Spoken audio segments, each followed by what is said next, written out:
Salut à tous, bienvenue, merci d'être avec nous. Vous le voyez déjà, nous sommes au garage Émile Frey aux Acacias comme tous les jeudis à partir de midi et vous le voyez déjà.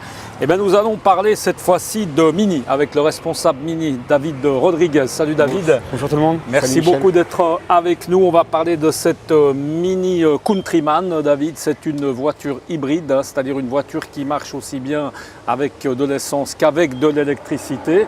On va monter à l'intérieur, on va tout de suite aller faire un petit tour. On la regarde un peu extérieurement. Qu'est-ce qu'on peut dire extérieurement, à part qu'elle a un look très sympa? Alors au niveau du look, on va rester exactement sur le même modèle que les Countryman. Ce qui va les différencier, c'est ce que tu disais Michel, c'est qu'on va avoir un moteur thermique, un moteur classique et un moteur électrique.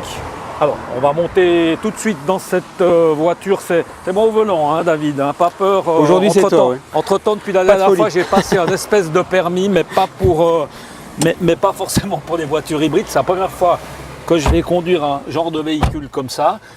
Pratiquement, rien de spécial, ça se conduit normalement, c'est une automatique, donc on appuie là-dessus, on essaie de la mettre en marche. La voiture est en marche. Elle est en marche là. Exactement. Oula, c'est impressionnant. Spécificité de la voiture électrique, c'est-à-dire que dès qu'on la met en marche, on n'entend rien.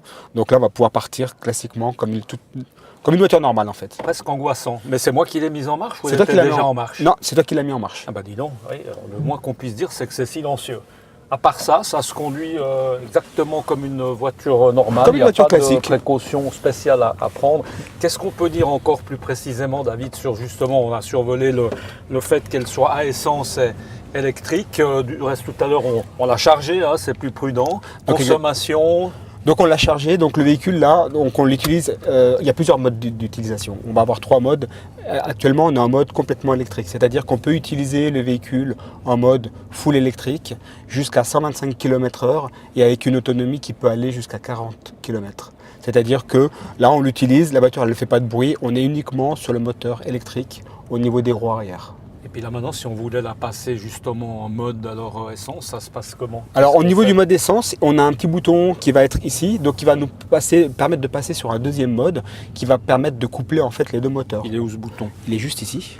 On appuie dessus. Quand on appuie dessus, donc là on est en mode save, c'est-à-dire que là on va utiliser le moteur thermique en fait pour recharger la batterie. Ça c'est le deuxième mode. Comme une dynamo alors. Exactement. Exactement. Okay. On va pouvoir utiliser le mode pour pouvoir charger la batterie. Et après, on a un mode normal, dit normal, là, qui là, il fait un peu plus de bruit, David. C'est juste plus de bruit. Exactement. Par ça, on a le bénéfice en fait du moteur thermique.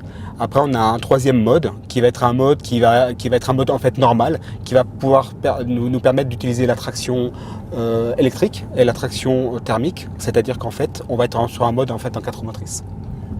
Oui, c'est important de le dire parce que là, on approche justement de la saison d'hiver. Donc, c'est des voitures, on peut très bien imaginer, enfin, c'est fait pour ça même. On peut s'aventurer en montagne sans problème. C'est des bonnes voitures aucun problème. Pour s'amuser un peu dans les moteur en montagne. Le moteur électrique va agir en fait essentiellement sur les roues arrière. Le moteur thermique va agir sur les roues avant. Et en fait, il y a un ordinateur qui calcule systématiquement en fait la nécessité de motricité en fait entre l'avant, l'essieu avant et l'essieu qui est à l'arrière.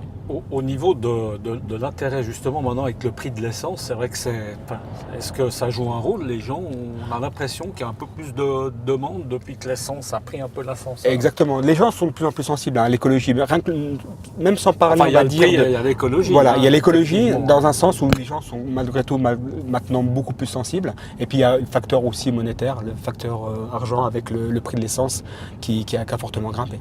Qu'est-ce qu'on peut dire d'autre, David, sur cette voiture? Enfin, au niveau de l'intérieur, c'est toujours... Alors, au niveau de l'intérieur, on reste classiquement dans une Mini. On est dans une voiture qui est personnalisable à l'extérieur, avec des couleurs de toit différents, avec des couleurs de carrosserie qui peuvent varier.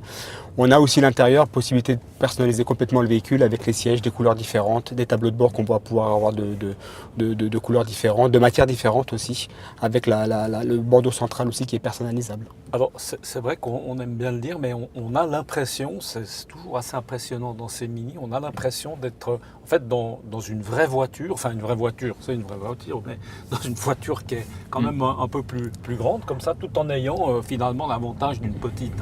Alors, c'est vrai que la Countryman aujourd'hui... Enfin, je le dis régulièrement, mais c'est surprenant. C'est clair, aujourd'hui on est dans une Countryman qui a grandi. On a 5 vraies places. On a aujourd'hui un véhicule qui est confortable, dans lequel on est confortablement installé. On est assis en hauteur et puis surtout, on a aujourd'hui cette patte BMW du groupe BMW, c'est-à-dire qu'on a des matériaux de très bonne qualité. On a un système de 4 roues motrices qui est exclusivement développé par BMW. Et aujourd'hui, on n'a pas peur de dire qu'on retrouve vraiment la patte BMW dans ces nouvelles Mini. En tout cas, merci beaucoup David. On est de nouveau de retour. Ça a été un petit tour, mais c'est vrai que c'est très agréable, en tout cas au niveau du bruit. Hein. C'est vrai, on sent qu'on en a un peu sous le pied. Bon, ben là, on n'a pas vraiment pu s'exprimer sur la route des Acacias. En ville, c'est plus compliqué. Voilà, c'est relativement difficile, mais merci beaucoup en tout cas, David, d'avoir été quelques instants avec nous. Et puis nous, eh bien, on se retrouve la semaine prochaine, j'allais dire le mois prochain. C'est vrai que ça passe vite. C'est toutes les semaines ici, dans ce garage Émile Fred, la route des Acacias. À très bientôt. Ciao.